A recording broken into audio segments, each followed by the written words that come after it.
Hello, everybody, and welcome back to another edition of the Christian Contrarian. I'm Gary Wayne, author of the Genesis 6 Conspiracy, and this is episode 49, The Seals and the Trumpets, as we move forward with end-time chronology, overlaid onto what Jesus talked about and provided for us in Matthew 24, Mark 13, Luke 17, and Luke 21.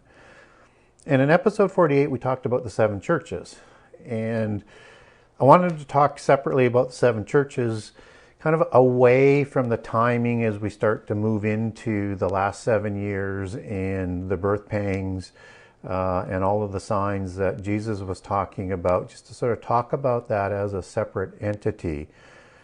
And I wanted to go back and underline a couple of things from episode 49, some of the things I may not have underscored quite as well as I ought to have.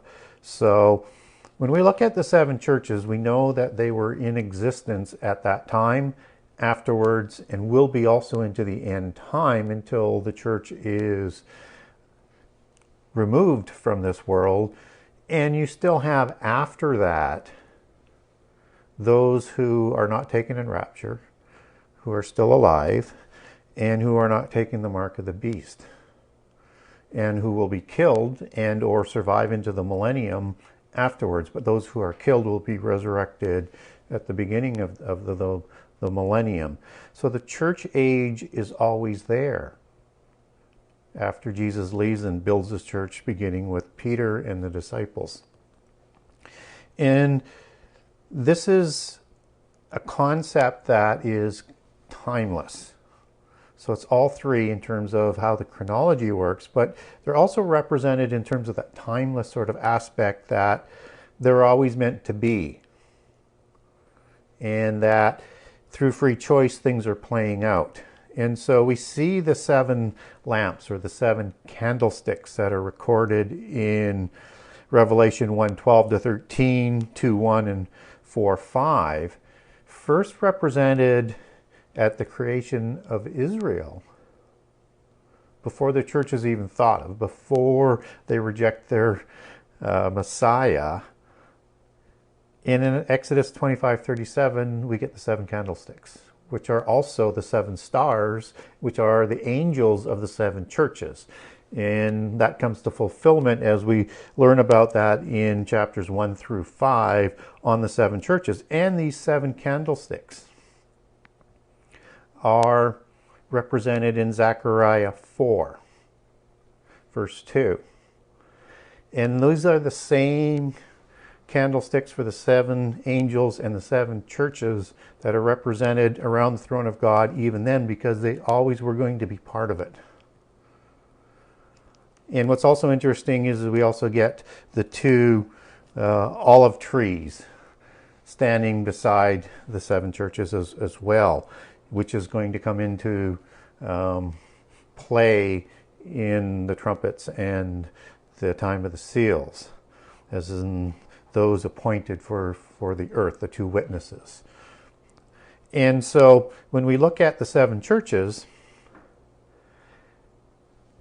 these are represented in all of the times of the church. And so when we take that back to Matthew and happening before the seals and happening before the major part of the birth pangs that start to take place in the fig tree generation, which is the generation of the last in the world bringing on the last 7 years, we understand that there's a period of a church age between the time of Jesus' death and to now and into the end time in the last 7 years. So there's a church age here. And that's important to understand in terms of some of the other references that we're going to talk about to today, particularly with the first fruits. And this is the time of wars and rumors of war. When Jesus talks about that the end is not yet, and many people will be deceived. All of this happens in the church age. And I think that's in Matthew 4 through 6. That's the age that Daniel is talking about in Daniel 11 with this almost non-understandable by the complexity of the numbers of the kings of the south and the history of the wars and rumors of war that are continuing to go back between the powers that are trying to take control over the world, but are not able to until the ordained time, which is going to come about with the seal judgments. And that's what we've seen throughout history, and with the sizes of the wars getting stronger and stronger and stronger. And so we should look for multiple wars, multiple skirmishes, and wars getting stronger in the birth pangs and even before the seal judgments. So I would expect that we're going to see things that are Armageddon-like even before we get into the seals, because we can't imagine what the trumpets and the seals and the ultimate wrath bowl's destruction is going to look like. So we need to sort of keep that into perspective. And so if we understand that we have a period before that Jesus is sort of quickly covering, and Daniel covers in more detail, and then we move into the birth pangs starting in Matthew 24:8 of what is going to happen as we start to approach the period of the seals, things start to make some more sense. And so as we end Revelation 5 and we approach Revelation 6, we need to understand what that prophetic timing is. And so Revelation 6 becomes a culmination of ever increasing birth pangs in the last generation. And so when we're seeing like pandemics like the COVID, that's starting to come in a way that is funneling into the end game of the globalists to bring about a universal religion and a world government. We start to see all the things they do to take advantage of that, to continue to put that in place as we go, but we're not there yet. And this is the time of the trumpets just before Daniel 9:27 that starts the last year, because that's the consummation of the world government, and the countdown begins for the last 7 years with the abomination at the midpoint, as Daniel 9:27 and other passages lay out. And this is likely including the 10 days of tribulation, so 3 years before, as a day is a year in the 7-year 1 week covenant, I should say, of 7 days. That would be 3 days with 7 years for the end. And that's the time of Babylon rising and the time of the false prophets that are coming up, that are starting to predict the prophecies of doom, that unless you convert to the one true religion, this contrived birth pang is going to happen. They won't call it a birth pang. They'll just do the Babel syndrome and try and scare everybody into one universal religion under one government, or be destroyed from the face of the earth. And so we need to understand that this is a period of before the last 7 years. There's a significant rise of Babylon influence and rising to power to create the religion of the last 7 years. Well, let's say the first 3.5 years of the last 7 to be more accurate. And of course, we get a representation of Babylon in its description that is holding the 10 kings subservient to itself, whom the kings are going to grow jealous of, and they're going to hand their power over to Antichrist at the midpoint of the last 7 years. They're going to destroy Babylon. And we also know that Babylon is the one that controls all of the economic powers that they're going to grow jealous of, and have control over all of the people in the world, again, as Revelation 17 talks about. And we also know that Babylon is going to deceive the world through sorceries. So sorceries is the word, and there's multiple words all meaning about the same thing. There's 3 different versions of sorcery and sorcerer and sorceries. It's pharmakeia. And that is like vaccines and the drugs that are being forced and prescribed upon people that we're seeing today with the prescriptions. And we're also seeing with the forced vaccinations that they're starting to talk about. So that will be a significant part of how Babylon leads people astray so that they can have better health and longer life, along with the religion.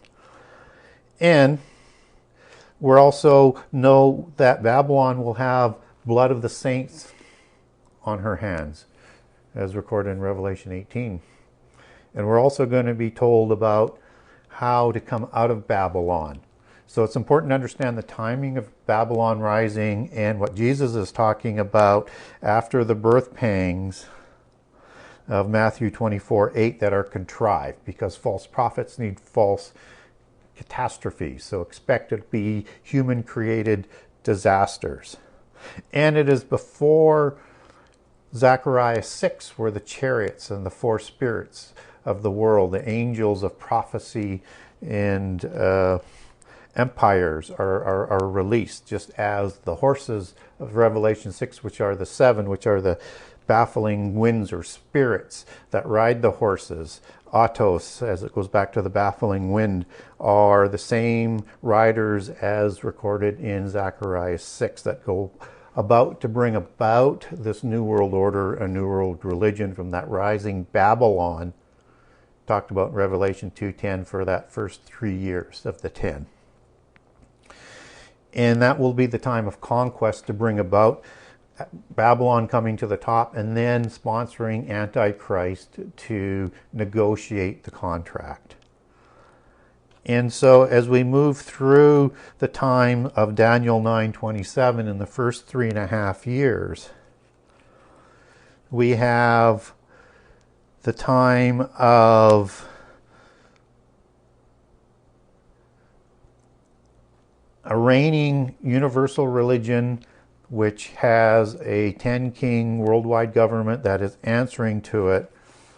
And this is also the time of Matthew 24:9.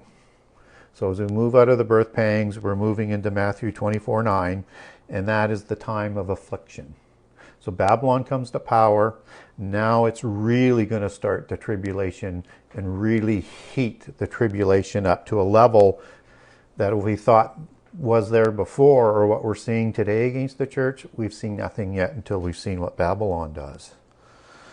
And this is the blood of the saints that is being talked about, that is found within Babylon, and why we're told to come out of Babylon at the midpoint of the last 7 years. And this is the time of Revelation 6 still. And this is when we see the time of the saints, the martyrs, those who have died for the testimony of Jesus. These are the testimony of the church age.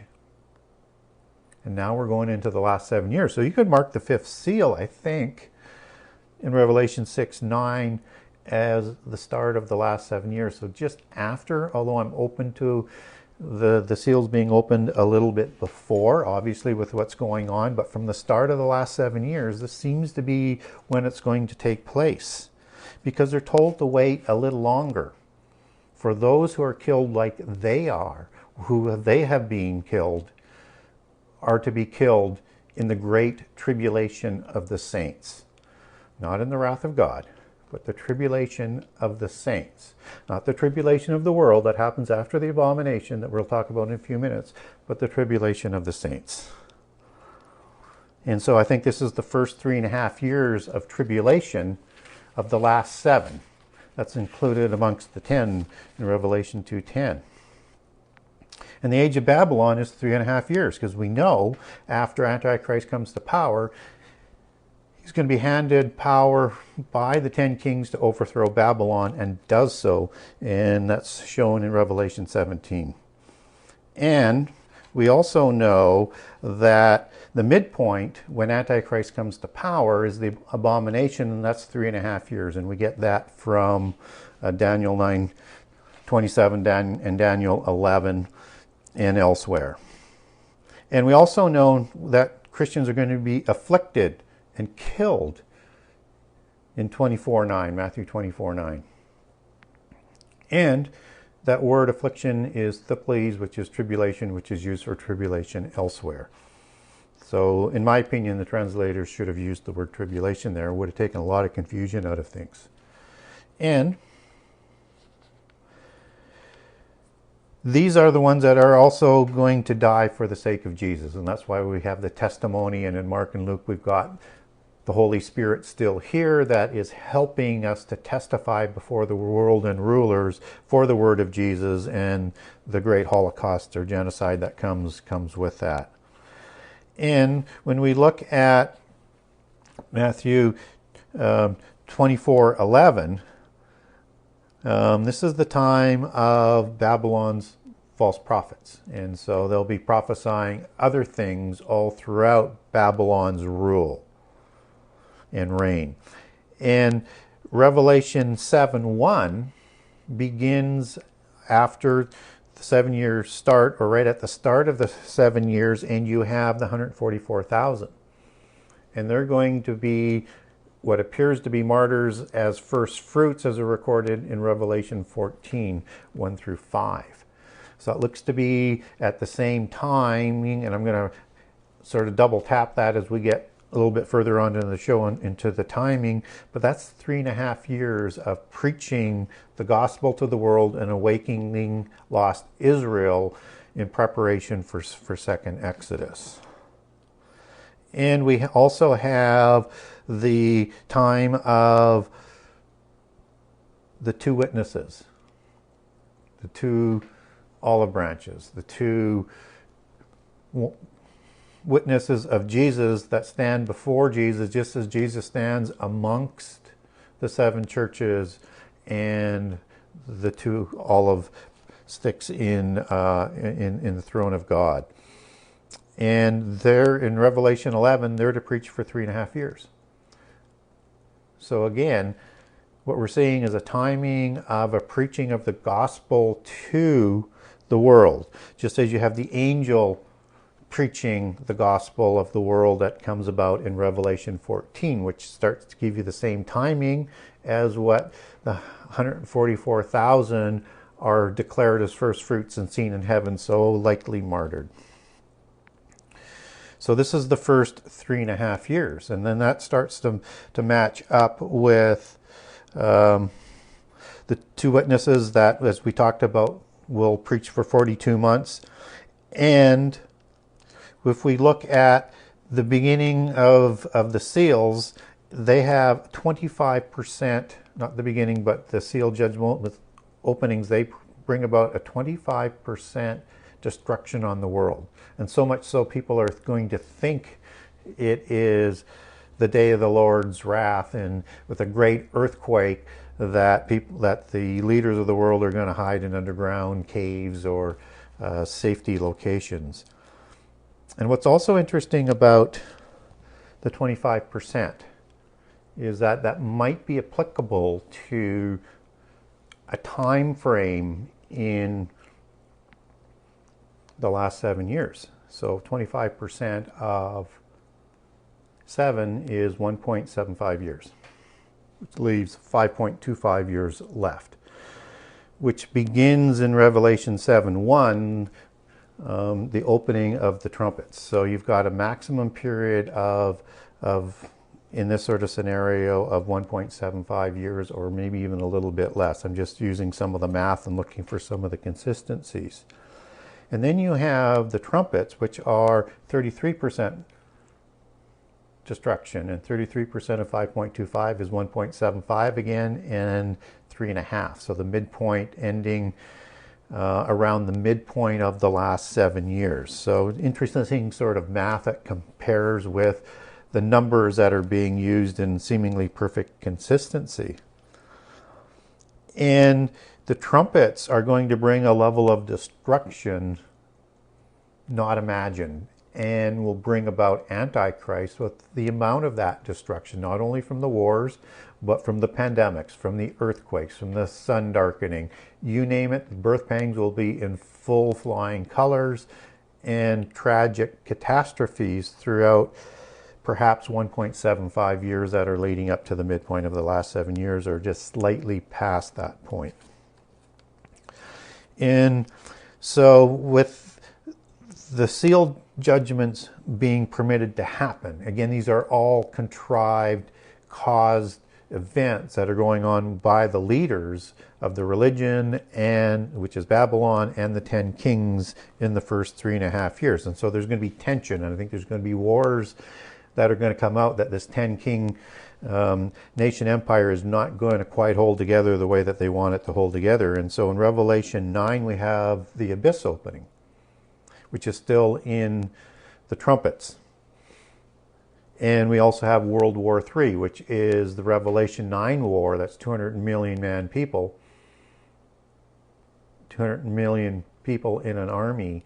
That is this great alliance. That is Joel 1 and 2, not Joel and 3, not Joel 3 because that's Armageddon.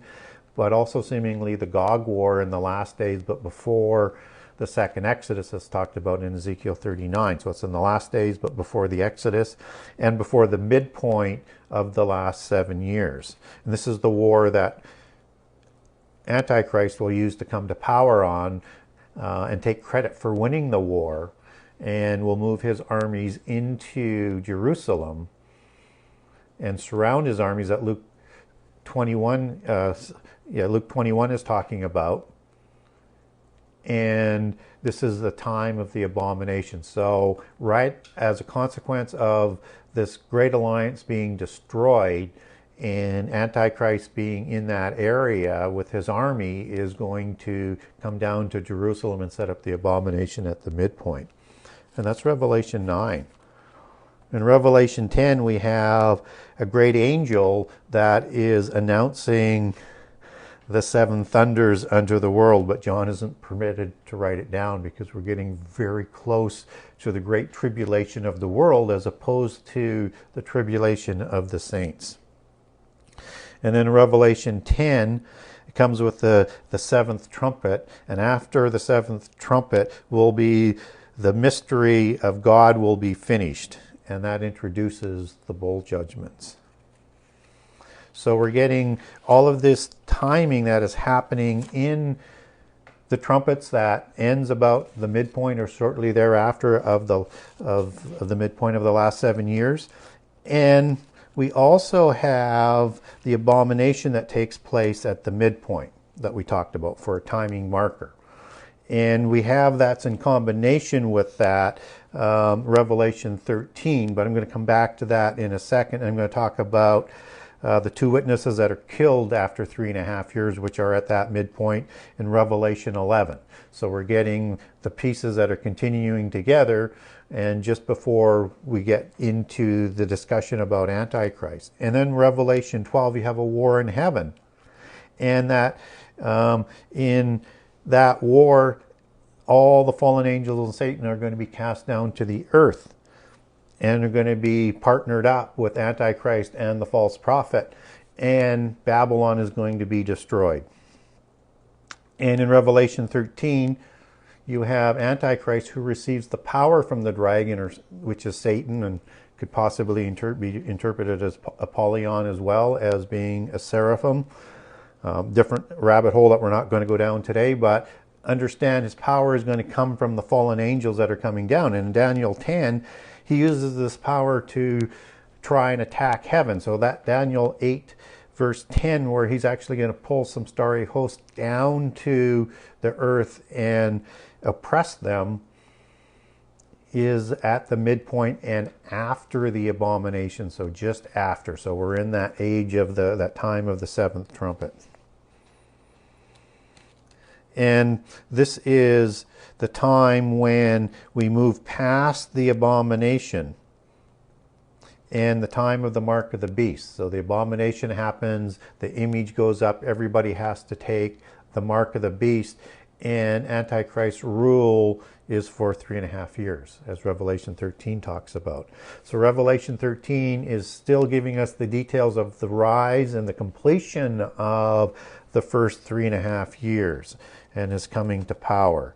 And then the great tribulation of the world, not seen since the beginning of the world, and the bowl wrath that will come out of that in the year of the Lord's wrath and the year of the Lord, probably 1 year, probably the last year of the last 3.5 years, but before the year of the Lord's favor, which is the freeing of awakened Israel and leading visible Judah with Jesus at the front to the wilderness to meet those who fled at the time of the abomination from Jerusalem, who are Judah and are going to be protected by God for, you guessed it, 3.5 years.